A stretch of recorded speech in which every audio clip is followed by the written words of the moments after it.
तर आणखीन एक धक्कादायक बातमी आहे। संभाजीनगरमध्ये चौघांनी एका मित्राचा खून केल्याची घटना समोर येतेय। तर संसार नगर या ठिकाणी ही घटना घडली। कल्पेश विजय रुपेकर असं मृत तरुणाचं नाव आहे। शहरातील क्रांती चौक ठाण्यापासून 200 मीटर अंतरावरती तरुणाला मारहाण करण्यात आली। रुपेकरला मित्रांनी मारहाण केल्याचं या परिसरातल्या सीसीटीव्हीमधनं स्पष्ट दिसतं आहे। त्या आधारे पोलिसांनी गुन्हा नोंदवून घेतलेला आहे। मात्र यामध्ये या तरुणाला मात्र आपला जीव गमवावा लागलेला आहे। या संपूर्ण प्रकरणामध्ये तिघे तरुण हे स्पष्टपणे दिसतायत। कल्पेश विजय रुपेकर याला मात्र या प्रकरणात आपला जीव गमवावा लागलाय। अधिक माहिती घेऊयात मोहसिन शेख यांच्याकडनं। मोहसिन, नेमका काय हा प्रकार आहे, कशामुळे ही हत्या झाली?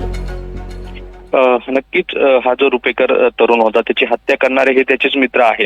सुरुवातीला प्रकरण असं होतं की या मित्रांसोबत त्याचा वाद झाला। वाद पोलीस स्टेशन पर्यंत पोहोचला। पोलिसांनी या सगळ्यांना जे आहे तर ताब्यात घेतलं।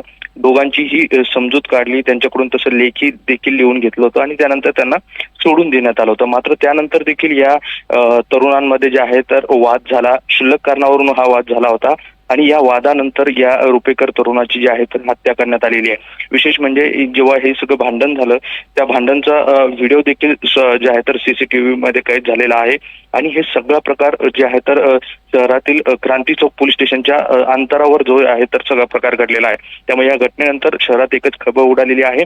आरोपींना जे आहे तर पोलीस जे आहे तर ताब्यात घेतल्याची देखील माहिती मिळत आहे आणि ह्या सगळ्या प्रकरणानंतर आता नेमका वाद कशामुळे झाला याचं कारण अजूनही समजू शकलेलं नाहीये। मात्र क्षुल्लक कारणावरून हा वाद झाला असल्याची प्राथमिक माहिती पोलिसांनी दिलेली आहे आणि या सर्व घटनेचा सीसीटीव्ही समोर देखील आलेला आहे।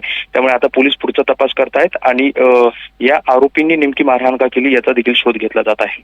दुर्दैवी घटना म्हणावी लागेल। तुर्तास धन्यवाद या संपूर्ण माहितीसाठी।